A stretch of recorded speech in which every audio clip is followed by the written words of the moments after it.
Hello दोस्तों, आज की इस वीडियो में हम 3 मार्च को आए हुए बायोलॉजी के पेपर को पूरा सॉल्व करने वाले हैं। देखने वाले हैं इसमें कौन कौन से प्रश्न पूछे गए थे। तो वीडियो को अंत तक जरूर देख लीजिएगा क्योंकि बहुत ही इंपॉर्टेंट वीडियो है उन बच्चों के लिए जो अब पेपर देंगे अगली साल, और उन बच्चों के लिए भी है जिनने आज देकर आए हैं कि आप देखिए कौन से प्रश्न आपने सही किए हैं, कौन से गलत प्रश्न किए हैं। तो इनको इस वीडियो को पूरा जरूर देख लीजिएगा। तो आइए स्टार्ट करते हैं और देखते हैं प्रश्न कौन कौन से पूछे गए। देखिए, अगर आपका इस सेट वाला है 348 km वाला है तो देख लेना है, ठीक है। सभी को देखना है आपको जिनने पूछा है। तो देखिए, पहला प्रश्न था कि मक्का में गुणसूत्रों की संख्या पाई जाती है, कितनी है? 22 नहीं थी, कितना है?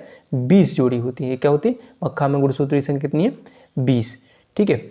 और क्लाइनफेल्टर सिंड्रोम में लिंग गुणसूत्रों की संख्या तो XY सही है, क्योंकि कितने होते हैं कि 46 की जगह 47 गुणसूत्र हो जाते हैं।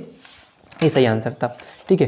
फिर क्या था? देखिए, पादप कोशिकाओं में क्लोनिंग के लिए उपयुक्त संवाहक है। तो क्लोनिंग की जगह क्या है? TI प्लाज्मिड भी होता है, और जंतु के लिए SP उपयोग होता है 40 हो जाता है। तो ए सही आंसर, यानी TI प्लाज्मिड इसका सही आंसर था। फिर देखिए, निम्न में से समष्टि का गुण है। तो मृत्यु दर भी होता है, जन्म दर भी होता है और घनत्व भी होता है। तो इनमें सब में से सभी हो जाएगा, इनमें से सभी। तो ये सब आंसर हो जाने थे। फिर देखिए, जो मैं अगले प्रश्न की बात कर रहा हूँ कि मैंने सबसे ज़्यादा इस प्रश्न को बताया कि लीडिंग कोशिकाओं का क्या कार्य है। लीडिंग कोशिका मैंने बहुत बार प्रश्न कराया है लीडिंग कोशिका लिए। तो इसका काम वैसे पढ़ाओ कि लीडिंग कोशिकाएं जो नरलिंग हार्मोन्स क्या करती हैं?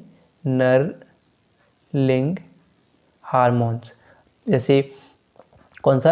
एंड्रोजेंस, ठीक है। एंड्रोजेंस इसमें बोलते हैं टेस्ट ऐसे, जैसे टेस्टोस्टेरोन का रक्त में स्रावण करती हैं। क्या करती हैं? रक्त में श्रावण करती हैं। ये ध्यान करना है कि रक्त में इनका श्रावण करती हैं। तो लीडिंग कोशिकाएं ये थी, लिखना था इतने। कोकेन यानी बोलते हैं कोकेन कोका किस पौधे से प्राप्त होता है? तो कोकेन कोका की बात करें तो ये कोकाई वाले पौधे से प्राप्त होता है। जैसे कौन से? इरीथ्रोजाइलोन, ठीक है। इरीथ्रोजाइलोन कोका नामक पौधे से इसको प्राप्त किया जाता है। ये आंसर हो जाता था, ठीक है। तो ये क्वेश्चन मैंने नहीं कराया था लेकिन आया है, लेकिन अब पढ़ लेना है। अगले जो भी अब पढ़ेंगे बच्चे देखेंगे, जो 11वीं में है वे भी देखें इस वीडियो को, ठीक है। तो आपका क्या आंसर सही था जिन्होंने करके आए हैं कि इरीथ्रोजाइलोन कोका नामक पौधे से इसको प्राप्त किया जाता है। और लीडिंग कोशिका क्या करती है? नरलिंग हार्मोन्स का क्या करती है? रक्त में श्रावण करती है, जैसे टेस्टोस्टेरोन। फिर अगला प्रश्न पूछा गया था कि आनुवांशिकता की इकाई। तो आनुवांशिकता की इकाई क्या है? जीन है। आनुवांशिकता की क्या होती है? जीन। और फिर पूछा गया था कि DNA का द्विकुंडलित मॉडल किसने दिया था? तो पढ़ा था कि वाटसन और क्रिक, ठीक है। वाटसन और क्रिक ने DNA कुंडलित का मॉडल किया। अब मधुमक्खी में किस रूप में अनिश्चित अंडा विकसित होता है? तो आपने पढ़ा है कि मधुमक्खी क्या होती है कि मधुमक्खी क्या होती है? द्विगुणित, और नर ड्रोन क्या होता है? आगुणित। जब ये क्या करती हैं, इनकी मध्य निषेचन कराया जाता है, तो यानी अर्धसूत्रीय विभाजन होता है पहले, फिर जब इनकी मध्य निषेचन कराया जाता है तो इस निश्चित करके क्या बना लेते हैं कि 32 गुणसूत्र यानी अगली मक्खी का निर्माण होता है। लेकिन जो आगुणित गुणसूत्र हो जाता है इससे नर ड्रोन का निर्माण होता है। किससे? नर। तो क्या लिख दोगे कि मधुमक्खी के किस रूप में अनिश्चित अंडा विकसित है? मधुमक्खी के किस रूप में अनिश्चित अंड विकसित होता है? तो किसके रूप में? नर ड्रोन के रूप में हो जाता है, अनिश्चित अंडा विकसित हो जाता है। फिर क्या है? फिर प्रश्न पूछा गया, देखिए, प्यूरिन तथा परमिडीन में अंतर बताइए गया। देख लेते हैं हम क्या था अंतर। तो अंतर देखिए, आप समझिए कैसे कि एक शराब आप लिख सकते हो कि प्यूरिन और फिर है प्रीमिडीन। प्यूरिन और प्रीमिडीन। तो प्यूरिन क्या होता है? प्यूरिन में क्या होते हैं? 9 कार्बन परमाणु होते हैं। क्या होते हैं? प्रीमिडीन में 9 कार्बन परमाणु होते हैं, ठीक है। और इसमें कितने होते हैं? 6 होते हैं। पहला अंतर ध्यान रखना है, इसमें 9 कार्बन परमाणु होते हैं, इसमें 6। अगर बात करें इसमें तो इसमें 2 वलय होते हैं, और इसमें बात करें 1 या 3 नंबर पर नाइट्रोजन परमाणु, मतलब इसमें 1 या इसके संग 1 वलय होती है। किसमें? 1 वलय हो जाती है, इसमें 1 वलय होती है, ध्यान रखना है। अगर और भी ये बात करें तो इस पर क्या होता है कि इसमें 1, 3, 7 और 9 नंबर पर क्या होते हैं? नाइट्रोजन परमाणु होते हैं। क्या होते हैं? नाइट्रोजन परमाणु होते हैं, ठीक है। कितने नंबर पर? 1, 3, 7 और 9 पर, ठीक है। अगर बात करें इसमें तो 1 और 3 नंबर पर, ठीक है। इसमें कितने पर? 1 और 3 नंबर पर नाइट्रोजन परमाणु होते हैं। अगर बात करें कि ये 2 प्रकार के एडेनिन तथा ग्वानिन होते हैं, कितने बड़े? ये 2 प्रकार के क्या होते हैं? यानी इसमें बात करें कि एडेनिन और क्या होती है, गुआनिन। इसमें एडेनिन और इसमें क्या होते हैं, इसमें 3 प्रकार के क्या होते हैं, इसमें 3 प्रकार के होते हैं, थाइमीन, यूरेसिल और साइटोसिन। ठीक है, साइटोसिन पाए जाते हैं, याद रहेगा। 9 कार्बन परमाणु होती है, इसमें 6 होते हैं, इसमें 2 वलय होती है, इसमें 1 वलय होती है। इसमें 1, 3, 7 और 9 पर नाइट्रोजन परमाणु पाते हैं, इसमें 1 और 3 पर पाए जाते हैं। इसमें क्या पाए जाते हैं, एडेनिन और गुआनिन आते हैं, इसमें थाइमिन, यूरेसिल और साइटोसिन आते हैं। ये सब हो जाता है, किसका अंतर था, किसका था, प्यूरिन और जो परमिडीन में क्षारकों के बाद अंतर था। फिर आप पूछा गया बीटी कॉटन पर टिप्पणी लिखी, बीटी कपास। अब बीटी आप जानते हो ऐसी फसलें जिनमें बेसिलस थ्रोजेंसिस यानी बीटी इसका एंजाइम या बीटी का उपयोग, जीवाणु का उपयोग किया जाता है, क्या कहलाते हैं, बेसिलस बीटी फसलें कहलाती हैं। और इसीलिए बीटी कॉटन में क्या कहते हैं कि बीटी कॉटन की बात करें, इसमें क्या होता है कि जैसे मान लीजिए, देखिए हम लिख सकते हैं तो बीटी क्या होती है कि बेसिलस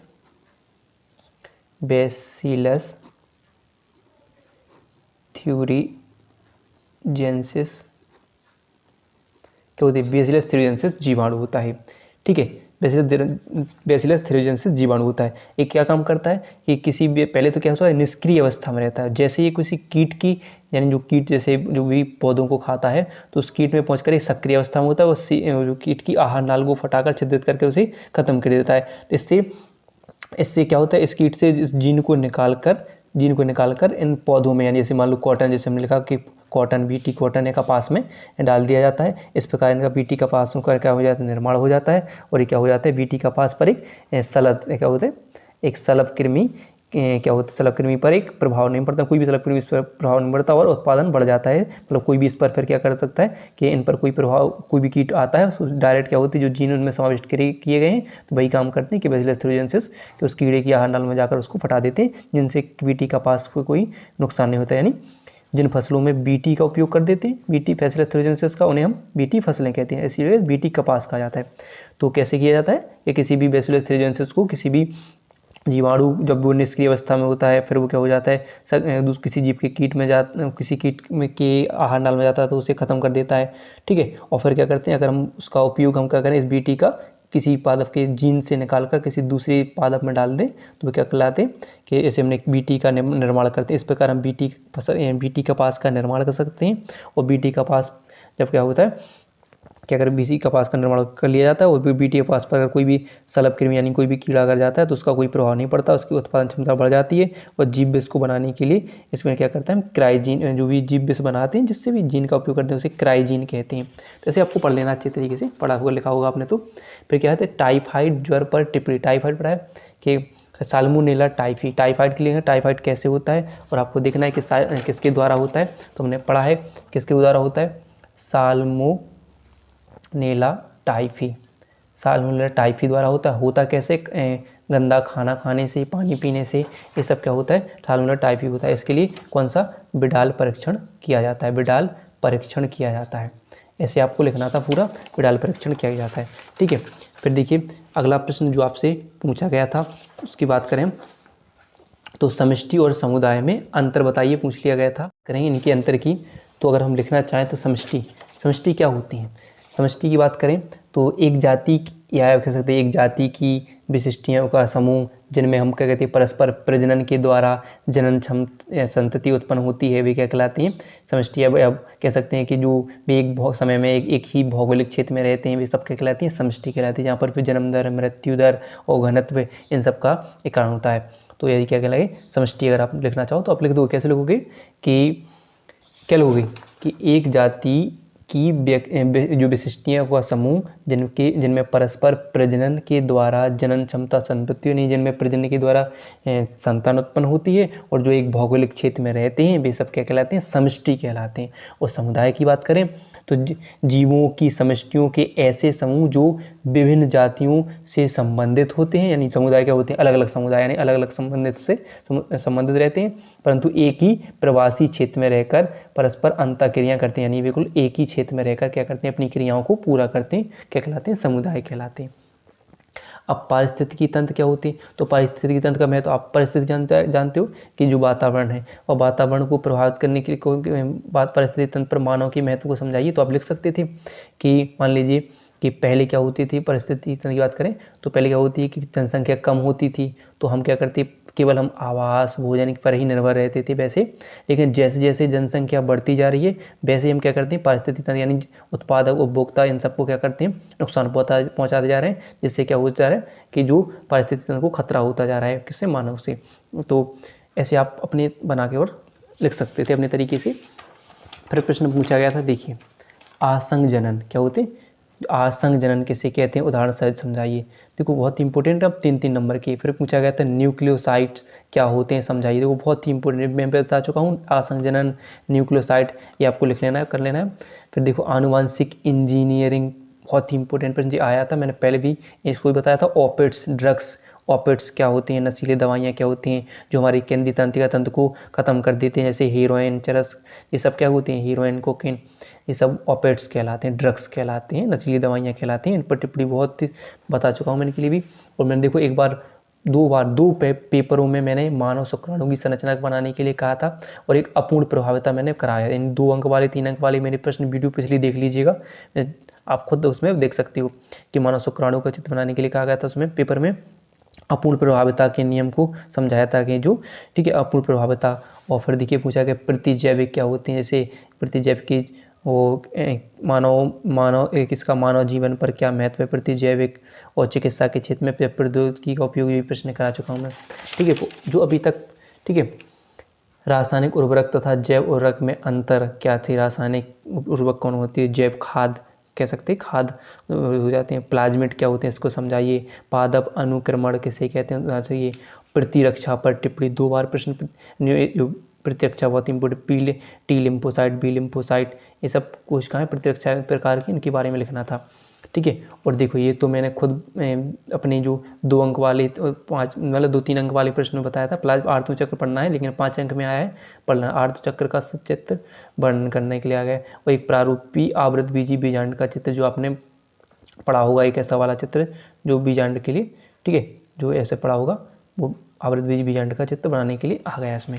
बहुत ही इम्पोर्टेंट अच्छा पेपर था, पेपर बहुत बढ़िया था, बहुत सरल पेपर था, ठीक है। तो देखिए अगला प्रश्न पूछा गया था क्या, कि जीवन की उत्पत्ति के संबंध में ऑपेरेंट का सिद्धांत, देखो ये भी बता चुका हूँ। और वर्णांता, थैलेसेमिया, ये सब अथवा में पूछ लिए गए थे। फिर देखिए आनुवंशिक पदार्थ की खोज पर निबंध, यानी आप हर से चीज़ का प्रयोग लिख सकते थे। आनुवंशिक पदार्थ की खोज करने के लिए हर से चीज़ मैकार्टे का प्रयोग तो आ जाता। फिर देखिए जैव विविधता से आप कैसे, इसको कैसे संरक्षित किया जा सकता है, ये प्रश्न पूछे गए थे, यानी 9 प्रश्न इतने आए हुए थे। अच्छा पेपर था। वीडियो पसंद आई हो तो वीडियो को लाइक और चैनल को सब्सक्राइब करना ना भूलिएगा।